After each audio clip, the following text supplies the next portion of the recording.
to my good friend here, Austin Mcfarland with Austin Mcfarland Real Estate. So we're going to be walking through an interview this afternoon. I'm just going to make sure that we're up and live streaming here on Facebook is what we're looking for, which we are. It looks to be working. And can you hear me okay? Sure can. Okay, awesome. How's the day going so far there, Austin? I know you've been pretty busy today. Yeah, it's been a fairly busy week, but a lot of stuff's getting done. So it makes you feel good just accomplishing and getting lots done. Yeah, that's great. And I understand you recently just got married too in Mexico, right? Yeah, Yeah. it was an amazing time, and yeah, so nice to have friends and family down there and spending time in the sun, and we were able to get a little vacation out of it too. So it was definitely a time that we'll remember for the rest of our lives. Yeah, I can speak to that as well. My wife Alex and I, we had an amazing time hanging out with you guys, and felt a lot of love from your friends and family, and we felt like family too. So it was great. Yeah, it was so nice to have you down. Yeah. Okay, we got a few comments here streaming in. We got Esther with Esther Mormon Photos. She's saying, "Way to go, Austin! I can't wait to buy my first home from you." So there you go. Already got yourself a client. Fantastic. Can you see the comments too, Austin? No, I Oh, you am. can. Okay. I can't. No, Let me just see. Oh, I see they're on Facebook here. Okay, cool. I'll I'll check them out after, yeah, or we'll call them. if I can. Sure, and yeah, we'll record this, so that'll be great. So yeah, guys, I Great. just wanted to get Austin on here. Basically, what I'm going to be doing is at least trying to do. I really want to do some more video, kind of behind the scenes. And one of the things I actually love doing is meeting other business owners who are also involved in the community. And so I thought, what better guy to start this off with than Austin? Austin, why don't you tell the viewers and the listeners maybe just a little bit kind of about your background and kind of talk for a little bit what led you into real estate. Yeah, fantastic. Well, yeah, great question. I, what led me into real estate? So I would say like definitely the journey started with College Pro. My first year of College Pro was in 2016, and it was hard. Like it was like you were how did they describe it? Like you were getting you get so much information, you're just getting it from a fire hose, and you're just trying to pick it out of the air, and the season is so short with College Pro that you are learning and applying and messing up, and learning and applying and hopefully not messing up as much, and you just you're building your team, and you're booking work, and next thing you know, it's go time, and you start painting houses, and it was intense, and I learned so much, and the especially like looking back now, it was you end up like surrounding yourself with a different group of people, and people that are willing to learn and to apply and to fail and to relearn and innovate and keep moving forward and learning, and it's I am so thankful that I was accepted into College Pro, and gee, yeah, it's just I'm so fortunate that I was around this great group of people that really helped and cared about my growth, because it's yeah it slightly changes the course of your life, by a few degrees, and yeah, just like looking back now, I'm so thankful. That's a big thing. So Yeah, yes, and go I ahead. sorry to cut you off. I feel like No worries. it had a huge part of your development because even I'll tell the listeners too. Being at Austin's wedding, every second person I met, oh, how did you meet Austin? Oh, we did College Pro, or there was some feedback into College Pro along the timeline. So I thought that was quite interesting. Oh yeah, like all the people from College Pro, they're got such a great group of friends, and they're all beauties, you know, they're nice people and people that you can trust. And it's really hard to find people that that are kind and that are like hardworking and trustworthy. And you just definitely want to like hold on to them and ideally grow together as you get older. And Mhm. so yeah, so what was your question? What Yeah, was so, your journey to get to you know, here? yeah, so I know you did college pro for like multiple seasons, right? So you obviously kind of went through that path through home services, and you probably really learned a lot about, what homeowners are looking for, and I think it kind of set you on your course. It sounds like to me to lead you into real estate. Completely. And you know, another big thing that got me into real estate as well was you know, meeting my now wife Carly. And um, when you know, before real estate was, you know, in the picture, and you know, we were talking about like, okay, what are the next steps here? What's the next step? You know, after college pro, she definitely like pointed out like my strengths, you know, which are like communication, sales, negotiation, you know, customer care.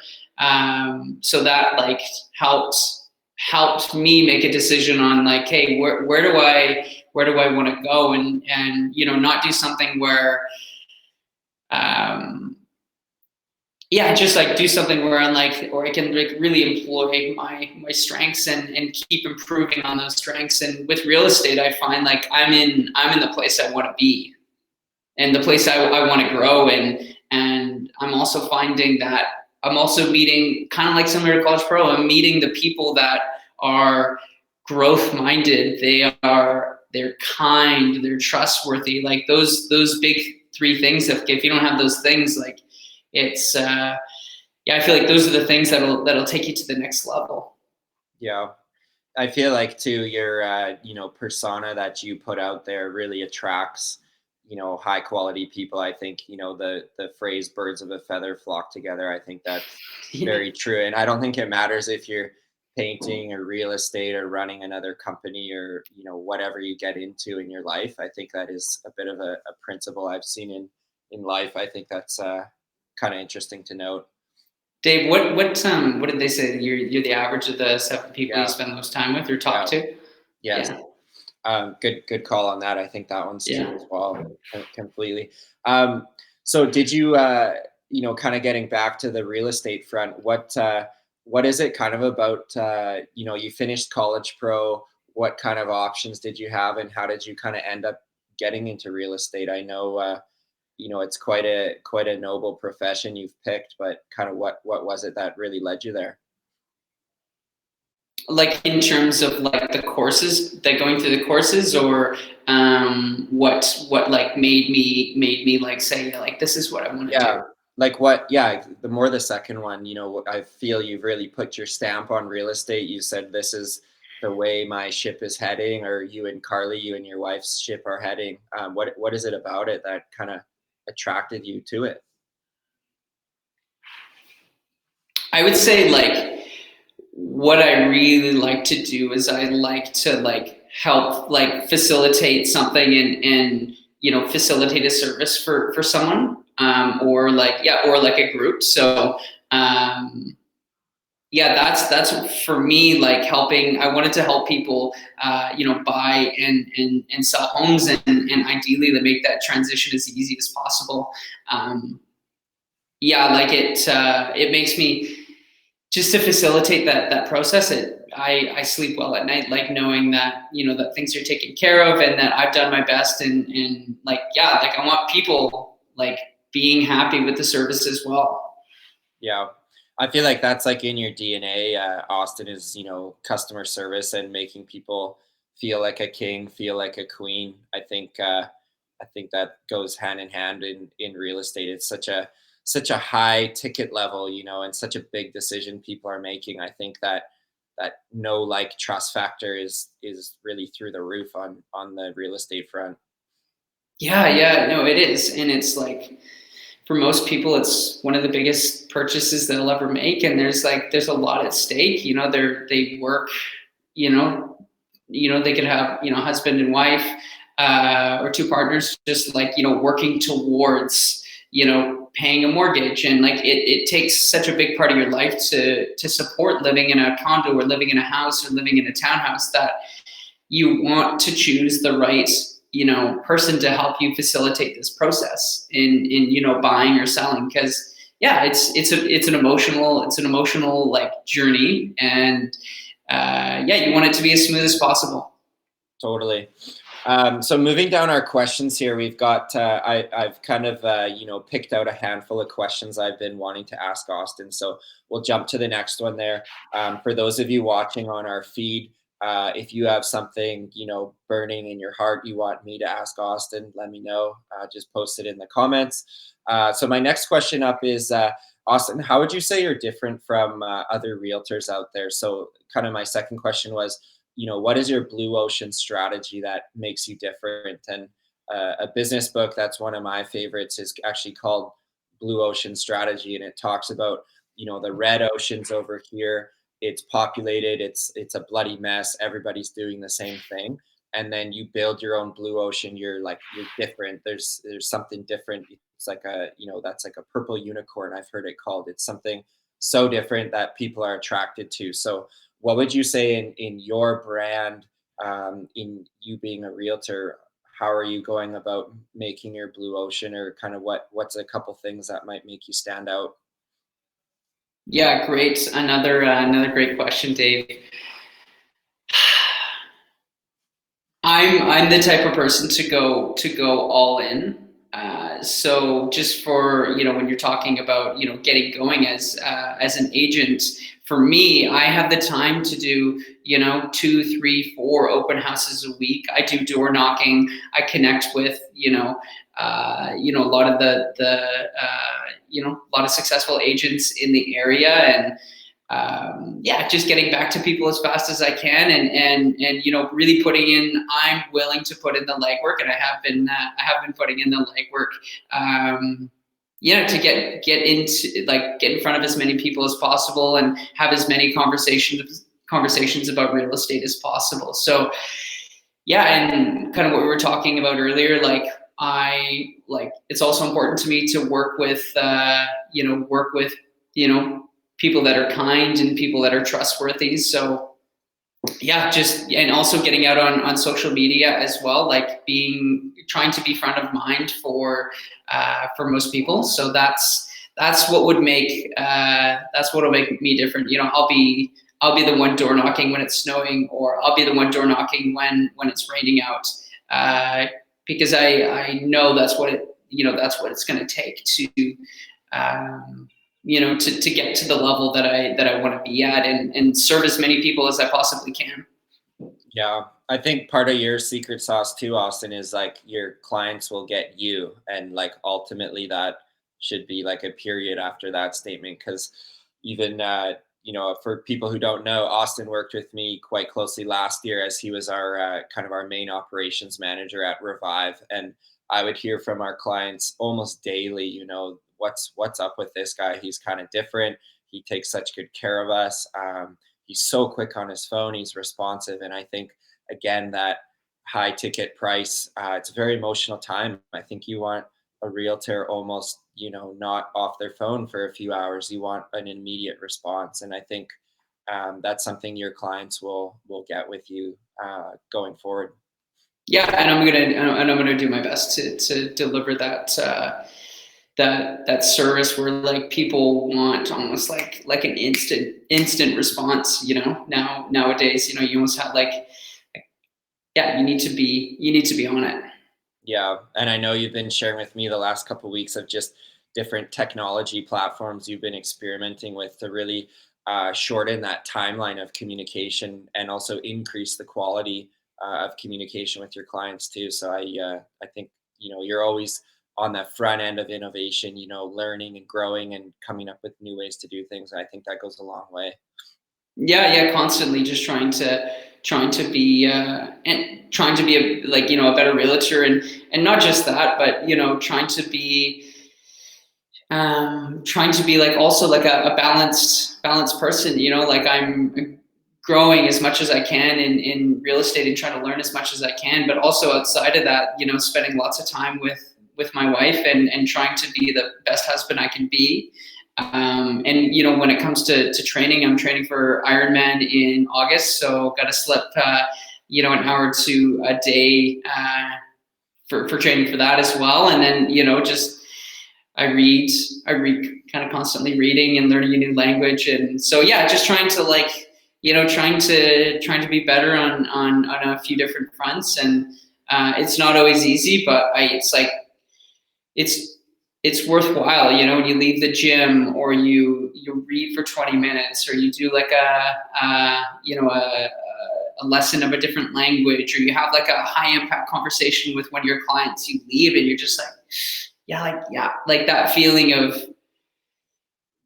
weightlessness, you know, like you get that like like that's the reason why I'm doing it, you know, and it doesn't always like, you know, you're in the middle of a hard workout or like a harder deal, like you're feeling the pain, but when you walk away after the hard work's been put in, you know that like, like it's worth it, you know, and you may not even see, like one thing that I notice is like, sometimes you don't see progress right away, like maybe not at the end of the week, or at the end of the month or after a few months, but next thing you know, you're just like, you start like, oh, like you notice a win and you're like, wow, like where did that come from? You know, like, and you think to yourself, was it luck?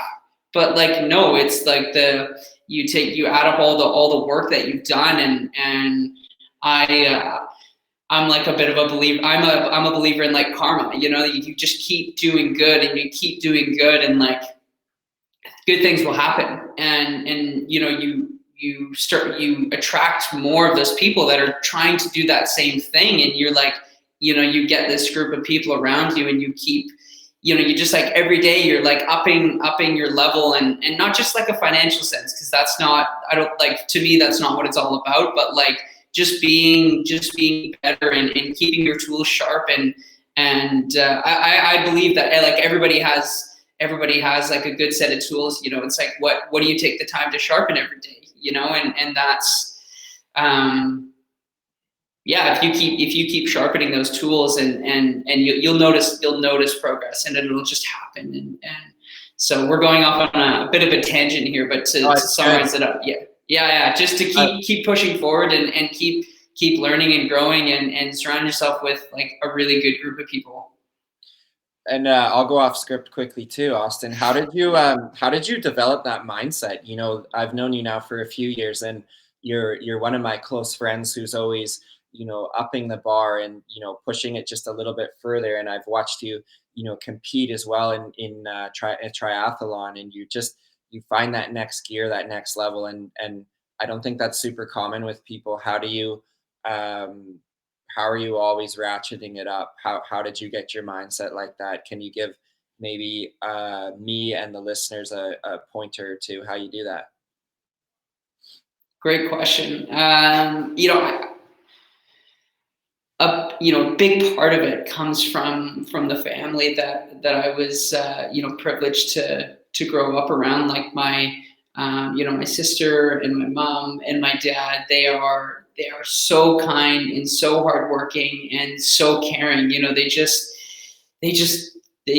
love us so much. And yeah, I think like my mom has shown me like just the like ultimate care for people, you know, the ultimate just like showing love and holding open doors and, you know, like, you know, you better call your grandpa, you know, it's like, it's his birthday today, you know, and like just wanting people to feel so good. And like, so like, that's a big thing. I like every morning, like I can't like, every morning growing up, like coming downstairs and like seeing my dad on, you know, on the treadmill or on the trainer, like just like sweat pouring off him, you know, and one of the things that he would always say is like, you're not always going to like the process, but you just have to do that. You have to do those things sometimes to get to where you want to go.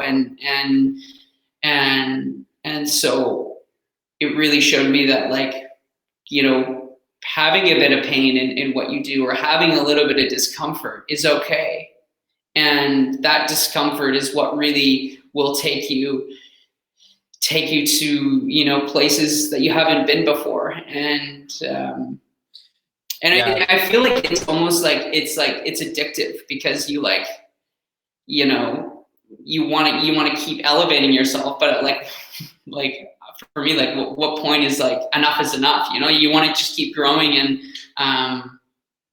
probably like on like a bigger scale. That's why humans have evolved so much. You know, like the cell phones that we have are perfectly fine right now, but it's just we constantly want to keep like innovating and developing new products, and like everything that we have is perfect right now. You know, like it's everything, like the clothes we have, the cars we drive, the houses we live in, or the condos we live in, everything's perfect, you know, but we want to keep innovating. And I think that's beautiful about people, you know, that they want to just keep moving forward. And that's where the fun really is, and you know the beauty is in the journey, in the climb up the mountain, in you know getting a little bit better every day. And I like what you said too, get a little bit uncomfortable. It's something you've been teaching me, you know, do one thing every day that makes you just a little bit uncomfortable. You know, are you going to run that little bit extra on the treadmill? Are you going to make that one extra sales call, have that one, you know, crucial conversation, you know, just pushing yourself to be a little bit better. It's that, I was talking about this with David, our office manager, just I think yesterday, the Japanese word Kaizen for continuous improvement, and how are we just tweaking it a little bit every day. So I think you can do that in a lot of areas of your life, for sure. and what did they say? Like if you're not growing, you're dying, or Yeah, what's the that's it. yeah? Got it. And it's almost like life's a sphere. Like if you're not going up, you're going down. Hmm. So it's yeah, doing things that are uncomfortable. Like I have like a freezing cold shower every morning. So I never have a hot shower in the morning. And I have like a bit of a routine of like make the coffee, hit the cold shower, drink the coffee, hit the workout. And then I'm just like, Cold shower. you Hey, know, you're gonna have a really low BC hydro bill. That's I nice. know. Hey, yeah, saving money. Yeah, it's not for the money, but I guess that's a Yeah. good, it's another effect Wow. of having a cold shower. But yeah, just getting yourself like, I guess doing that to get yourself tuned for the day, and you know, maybe not jumping on the phone right away in the morning, and just, you know, you controlling your state of mind, not the world outside, because you know what you were talking about in terms of like doing the last rep or making the last phone call, like it doesn't actually matter to anybody else that you do that. What it really matters to is it really does matter to you, because you're the one going to sleep. You know, you only know what's going on in your own mind, and if you can do that extra rep every day, like if you do that for a whole year, like that's a lot. That's a big change, and if you can do that for 5 years or for 10 years, that's a huge change, Yeah. and you're changing, you know, where your life is going. It's It's that. slightly every day. Yeah. It's that compound effect. I think you're getting at. Darren Hardy. That's what it is. Yeah, we read Yeah, the same books. Hey, yeah. yeah, we had a question come in. This is from Jaspal, one of my friends back from my university days. It's a bit of a meatier question. I'll throw it out there and see if you have any thoughts on it. So Jaspal asks, does making a low initial offer on real estate have any downside? So, um, you know, do you have any thoughts on that? Jaspel's a super smart guy, and I think that's an insightful question. We could always come back to it, but I guess it might depend on what market we're in. I feel like if you throw out a low offer, if it's a really hot market, your offer could get discarded right away. But do you have any thoughts on that at all, Austin, or should we keep cruising here? We could always circle back. Yeah, no, I mean, it's a great question. Depending what type of, like, is he asking from like if you're like as a buyer, like putting an offer in on on a place, right? Let's go with a buyer. Yeah, let's run that out. See what you think of that. Yeah, it totally depends on the market. If it's a hot market, then and things are not staying on the shelf very long, then maybe you need to reevaluate your offer. I think it's also a good idea to put yourself in the shoes of the seller, and like, okay, if this was me selling the house and this offer came in, like, what am I going to think about it? And then also at the same time, like, go for it. Like, who knows? Like, if you don't try, like, you may never know. So I think, just kind of like assessing, the area, the market, getting a feeling, if you can, for the sellers and kind of where they're at. And, if you can find out any information of, like, have they bought a new place, you know what I mean? Just knowing how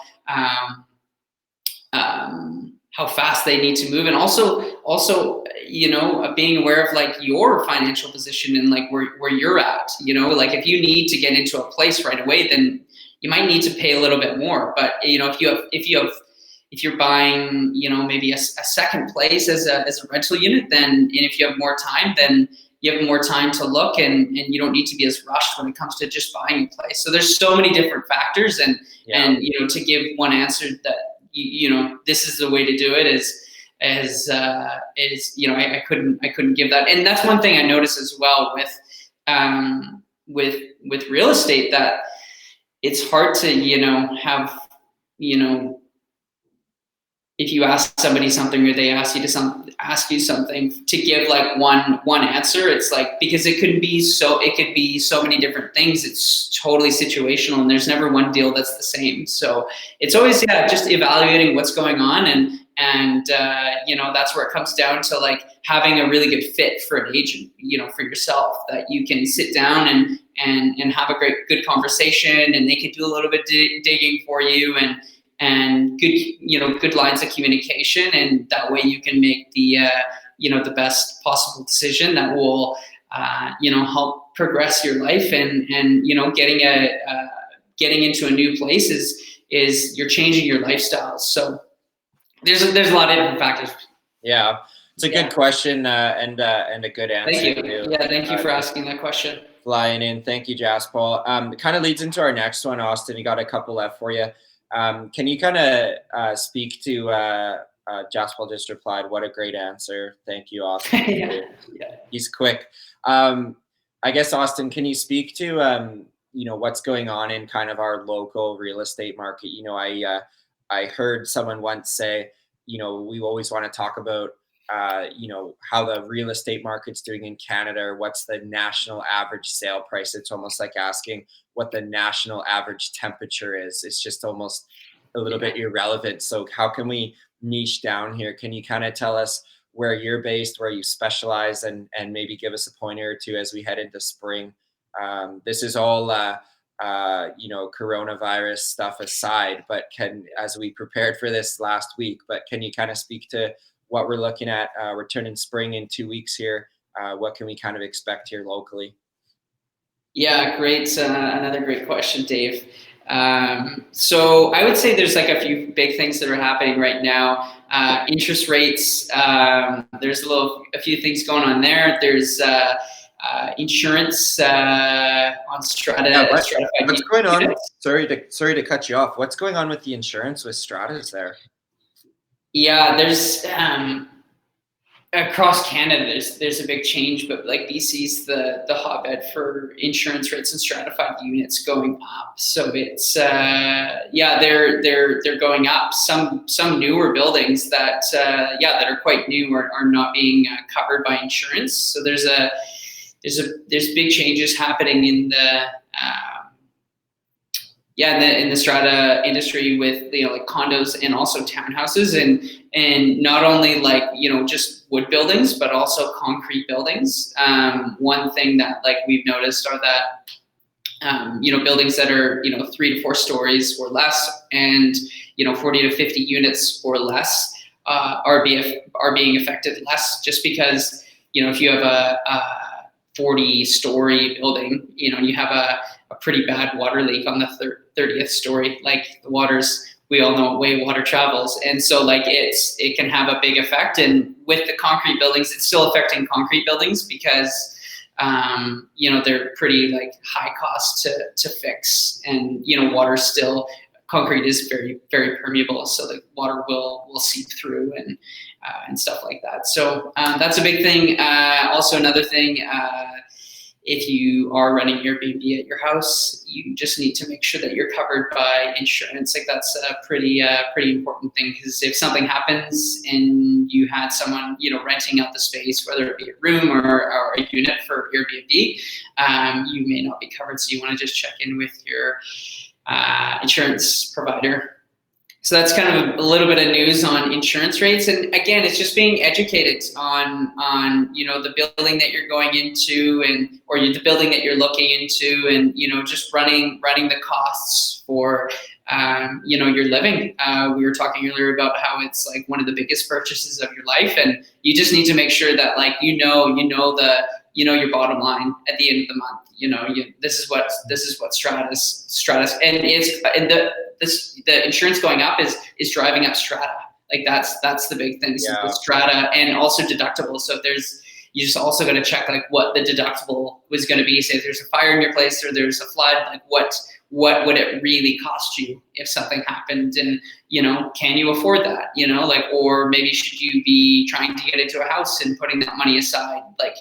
And again, there's so many different factors that you need to assess what your situation is and what's best for you and your family, so that you can be protected, and erring on the side of caution is not a bad thing, especially with something like the coronavirus coming about. Like it's good to be on the safe side. Yeah. And so some other thing. Go ahead. Yeah. Sorry, kind of insurance we've touched on. What else are you seeing in our local market? Are prices going to go? Can you look in your crystal ball and tell us what's going to happen, or any other pointers? Interest rates. So interest rates have they've been dropped by the Bank of Canada once.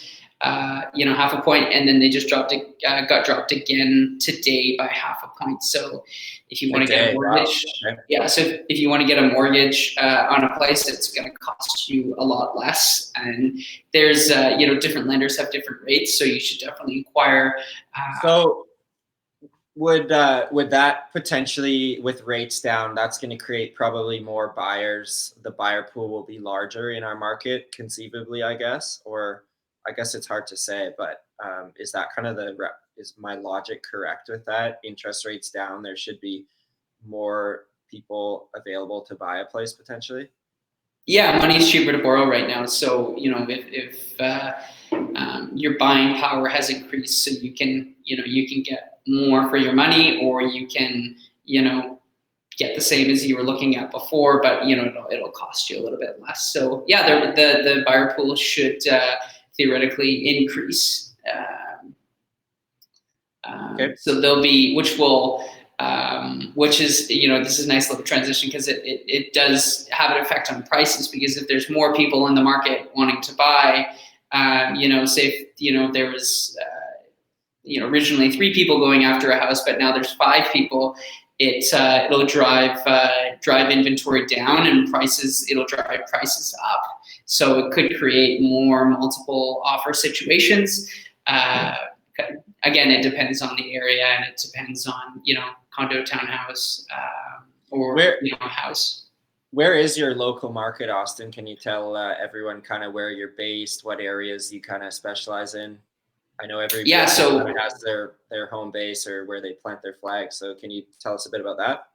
Yeah, so my wife and I, Carly, we live in Summerfields, down in, it's also called Pacific Douglas, down kind of like 174th and kind of 2nd area. So that's where I do a lot of my work, and it was really important to me to live and work in the same community, so I can connect with as many people as possible. And I'm not going to be the guy that just sends postcards every week. I'm going to be the guy that's coming and knocking on your door, and that's getting to know you and the market really well. So that's what I'm working on, and that's the long-term plan, so that I can be I can be so present with my clients, and that's really important to me. So I do a lot of my work in that area, but I also work in South Surrey and White Rock and Surrey a little bit as well. So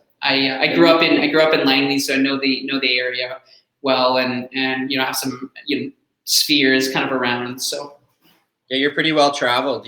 Grew up in Langley, moved to White Rock. Now you're in Pacific Douglas. It's such a, unique neighborhood. You could, if you got a strong arm, you could throw a baseball into the States. So I think that's pretty cool how close it is to the border there, and such a great community. And I think one thing Austin's done well to the listeners is really dove in headfirst in this community. With a few initiatives. I don't know if you want to speak to that, or if you're more I'm going to unveil it later, but getting involved with community involvement, community events. I think you really are going that route of being, in the neighborhood, and really like a realtor representing the neighbors and the people that live right beside.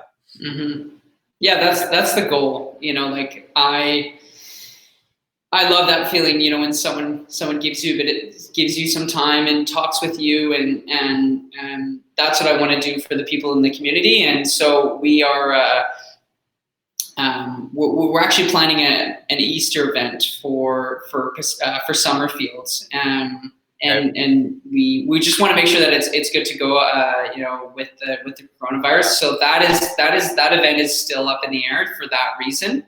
Okay. That event was mainly for kids, and to do a little Easter egg hunt, like a mad dash, and have a bouncy castle and stuff like that. So ideally, that's what we'd like to do. I noticed that BC is they don't want people in gatherings over 250, and there's a few decisions to be made there. But we're gonna do a summer bash this year. Ideally do like a barbecue and kind of like a hangout, and transition it ideally into a movie night for the community. And that's a great idea. I really like that idea. Yeah, so it should be pretty fun, and that's one thing that you and I have chatted about. And you said you would entertain being part of an event or two. So we still got to make decisions there, but I know that's something that we chatted about. And another thing that I've done as well is adopt 2 streets in the community too. Nice. So if you live in that area and you're watching this, you'll see me out scouring just a pickup or 2 per month, just to make sure that the streets are looking nice and tidy. Go ahead. Sorry, did you get the main street going into the neighborhood? Like, did you get, what is it, 172, or which street or is it Second? I guess which street did you actually get? So I got 2nd Avenue between 172 and 174, and then nice. I also got 1st Avenue between 172 and 174 as well. Man, so, perfect. That neighborhood just got a little bit cleaner. Thanks. Yeah, I just want to keep it looking good, and honestly, like if you live in that community, the people that live there, so they're really kind. And everybody keeps up on their house. It's a really good place. And there's a new school going in right now, an elementary school. Apparently there's some new businesses going in as well. And it's kind of away from the city. So it's not like there's, a bunch of people driving through and driving fast. It's like people slow down. People, like if you're walking along the street, like you'll see so many dogs out being walked, and people say hi to you. And that's a really good feeling, and Carly and I are so happy that we're in the community. And Parker's got friends too with the other dogs, I'm sure. Who isn't Parker's friends? Who isn't Parker's friend then? Yeah, that's actually so true. Man, that's great. I feel like it's really the neighborhood you kind of gear down a little bit. It's got a really good family feel to it. Feels really safe. So I think that's a great place, and already so cool. You've adopted 2 streets, and you're getting to know the people in the neighborhoods. That's amazing. Mm-hmm. Man, we're already running overtime. I'm not surprised, but I do have 2 questions to kind of close it out, unless anything else comes through online. Can you talk about, we're obviously in house washing. Can you talk about what cleaning the exterior of your home might do to increase property value, or also, maybe aid in a real estate sale? Is there any connection from, having a clean house outside to like attracting buyers? Can you speak to that? Well, like firstly, like having a clean home, leads to like a great first impression on the house. And the way a lot of the time, like if you notice people outside and they have like a clean house on the outside, chances are they have a super clean house on the inside too.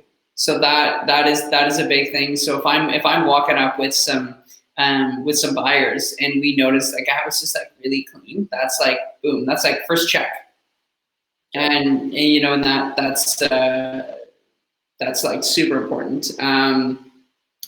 And is there much to say for curb appeal too? Like you're saying, that first impression.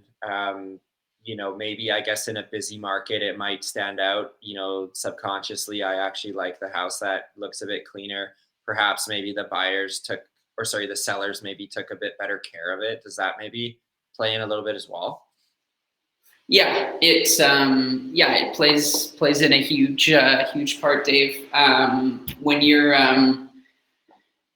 When you have a clean house like that's, and when you're if you're in the negotiation phase, and if you're wanting to buy the property, if you're a seller and you're in the negotiation phase, you're comparing your house to all the other clean houses in the neighborhood, which they're worth more. People, that what they look like, it plays a lot to do with how much they're worth, and so you have a lot more negotiating power. So the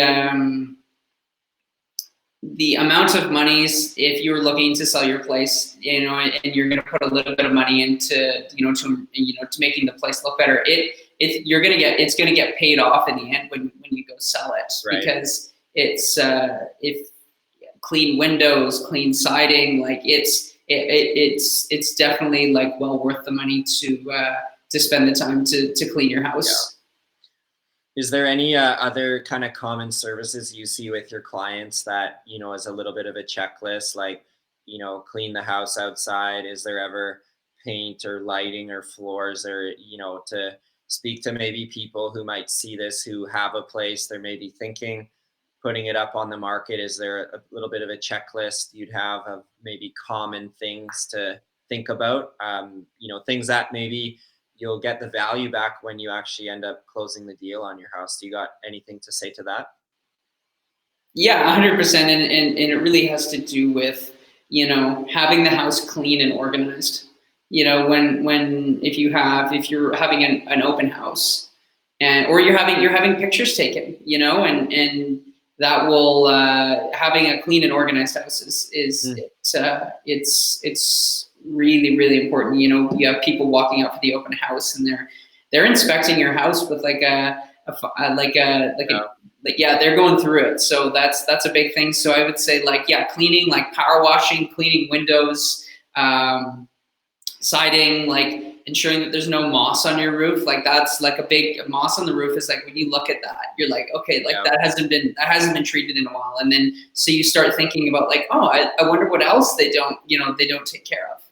And right. So it's a bit of a demerit point right off the bat. So, and then, coming into your house, like, is it, how does the paint look? Is the paint 30 years old, or, is the paint, or has the house been, painted like a few years back, and the walls are in good condition, and, things are organized and clean, and it's a big thing. So I would say having a clean house, especially when listing, is really important. And also just having a clean house and keeping up on it is it's great for the community. And I can say like Summerfield, everybody does a great job of keeping up their house. And you can just imagine, if you go on the opposite side of things, imagine if every single house was really dirty. Like people come home at night, their attitudes kind of coming back to, your mindset and the way you think. Like if you come back to a house that's really dirty, chances are like the inside of your house is going to be dirty and disorganized. And, your mind is going to be slightly, you might have more negative thoughts or unorganized thoughts. So if you can have a clean house and start out with a good mind and a clean house, like it works wonders for the community. and that's where people want to live. So it's everybody keeping up on their property and their house. It helps the whole community, and it makes everybody have a better life. And that's what I think that's what we're all trying to work towards, is, having a better life for our families and our kids, and, for the community around us. So it really takes, what's the phrase? It takes a village to raise a child. Like, that's kind of like that mentality, and you look at it on a little bit bigger scale, and you have, clean communities and cleaner cities and cleaner provinces. And then next thing you know, like, people are, describing, a Canadian, and kind and, happy, and like, so it's, I feel like on a bigger scale, like that's how those things kind of like play into it.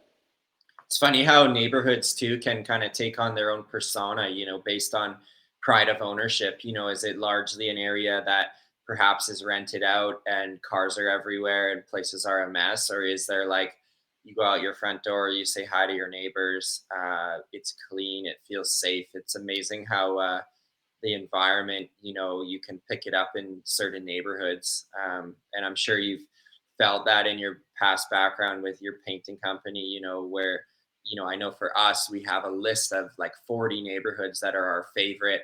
We market to, we send them postcards, we talk to these people. And then there's other ones that are, they just don't return as much for us. They're not where our ideal clients are. And you totally pick up a kind of an attitude, like you said, in a certain neighborhood. So it's interesting to think on that. One thing I was going to say too is you probably have a lot of expertise in given your painting background. You could probably walk into a house and really see, this color's outdated. This is a quick touch up, crappy cutting in lines around this room. So I think that's one thing too, could add some really good value to your clients. Yeah. Painting is, I definitely have done a bit of painting with my crews back in the day, and you get an eye for it, of like, okay, this flows with this, and as you walk in the front door, like, maybe you want a bit of a lighter color to make the room look bigger, or is it a media room, so you want to maybe for it to be a bit darker. It's I have a bit of an eye for it, and it definitely helps with assessing a property, and just making it, helping get the property to the point where it's going to be worth the most, and ultimately put as much money in the client's pocket as possible. One thing you said too, Austin, you mentioned you go in a house, is it organized? Do you think there's even an opportunity to call up like a junk company and say, like, Mr. and Mrs. Smith, you're listing your home. Do you ever recommend that? Like, you have so much clutter here. I would suggest, decluttering and actually putting some stuff in closets. And, I know kind of the trend in modern building now is you want kind of bright open spaces that feel very clean. Could you maybe see that becoming a thing? People actively hiring like junk companies to declutter, or what do you think of that? Yeah, no, I would say it is really important. I think you need to like be very like mindful of like, somebody's been living in the house for a while, and not just calling the stuff junk, but just speaking with them about the benefits of it being like super organized. But yeah, you're right, like helping them come up with a battle plan on how to reorganize what's there, or put it in storage, or just figuring out what they ultimately want to do with it. Because at the end of the day, it's not what I want. It's what the clients want. And they're hiring me to work with them and help facilitate a process. So it's, so my brokerage for realty is McDonald, and there's a guy there, and his name is Mark Winter, and he's involved he leads the department for like agent development. And so we've been taking this, actually just coming to the end of this course called Performance Elevation. And one of the things that we talk about, or that was really talked about in the class, is not coming into the conversation with your client with an idea of what they want. Like coming into the conversation with an open mind and being and listening to them, and help to guide them towards what they want. So at the end of the day, they choose what they want, and I'm not telling them what they want. And that course was really good, and it really it shifted like a few things in my mind, and like it also applies to the outside of real estate, not always coming into a conversation thinking that you know everything. And that's one thing that I learned from you, is that you come into conversations and you don't come in with this like fixed mentality, this mentality that you know it all. And you come in open-minded, and that's the reason why Revive has had so much success, is because you come in with an open mind. And that first tech that you hired, back 3 or 4 years ago, I forget how old Revive is, you have an open mind with them, and you bring more people onto the team, and those people have an open mind with the person that's coming on, and next thing you know, you have this like army of like teammates that have open minds. And I'll talk a little bit about your book club that you have. Like, what companies have a book club? Yeah. Like you have a book club, and it's all about like learning. And the big thing that I learned so much from Revive, but one of the things that I learned when working with Revive was just be open to like learning new things, and open to learning new things, talking about those things, and then applying those things, and having like being quick on applying them. And that's one amazing thing that Revive does so well, is it's like if you see the company in at one point, and then 3 months later, there's a bunch more processes, and things have been innovated, and there's been there's a bunch of new things that are happening, and that really comes down on you, and you're very good at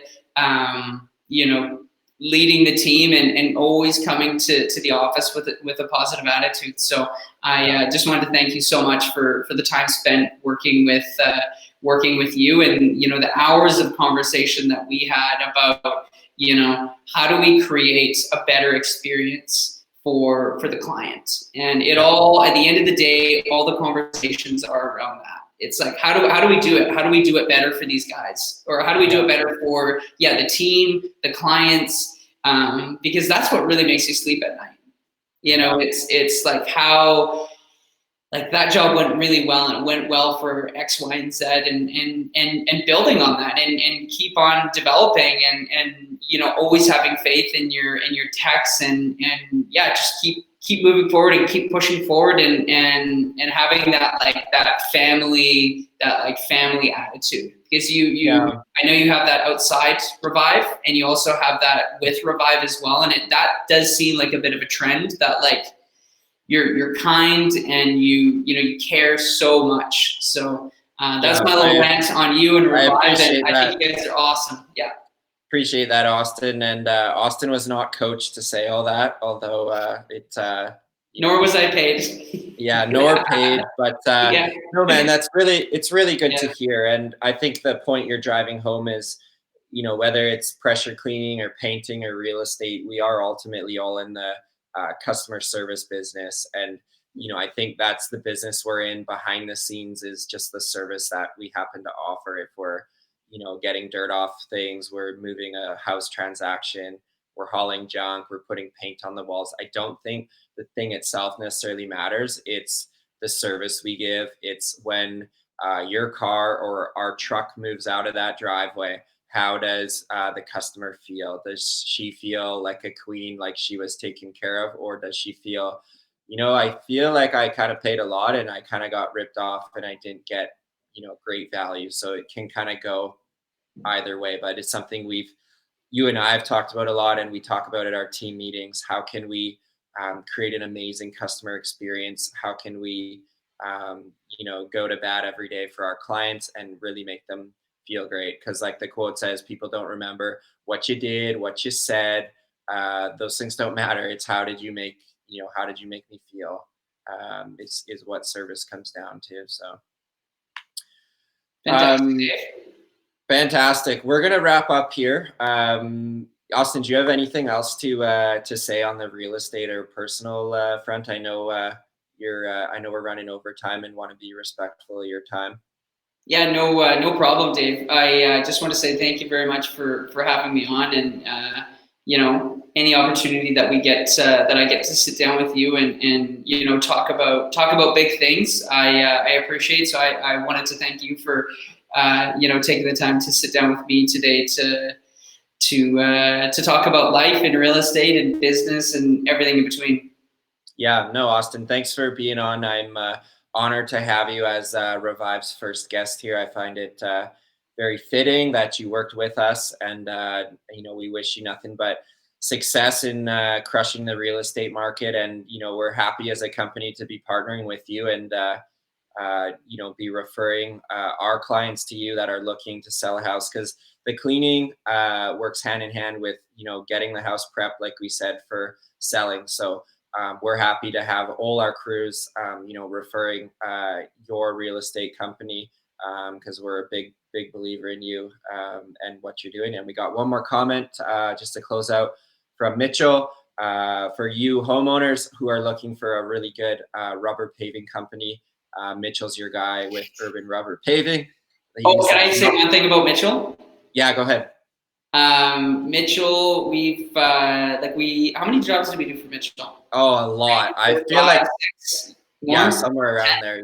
Yeah, somewhere But in there. Mitchell he's a nice guy, quick on his phone, genuine, like he's a good guy. So I think if you're again, I haven't been coached or paid in any form of currency to say this, but yeah, he's a good guy. So if you want a good quote from him, definitely give him a message or send him a call.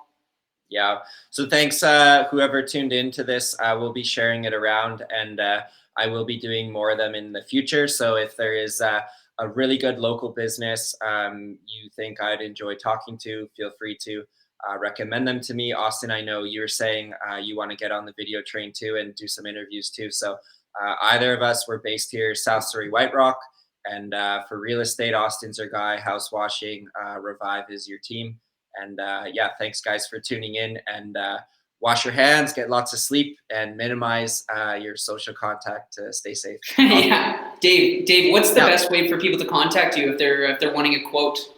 Yeah, the best way is just to call in directly, 604-398-4040. That's the best way, but you could also go on our website and get a quote from us easily that way.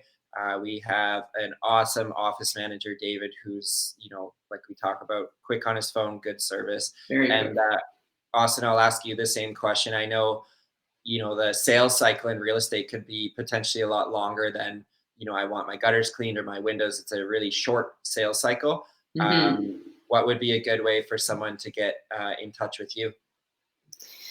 They can call me. My phone number is 604-812-1140, or they can send me a message on Facebook. They can send me a message on Instagram, or they can text me. Pretty much all forms of media you can contact me. So Okay. yeah, or send me email at austin@austinmcfarland.ca. So Sweet. What I'll do, that's Austin, I'll actually link all your contact info just in the comment section. Thank So you. anyone Awesome. seeing this, feel free to reach out. And from the time you text Austin, you can press a stopwatch and see how quick he'll get back to you. So Yeah, it's a good test. Yeah. we'll leave that as a challenge. Cool, guys. We'll close up. We're right on an hour here. Enjoy your weekends, and thanks for tuning in. And Austin, thank you. Yeah, thank you, Dave. All right.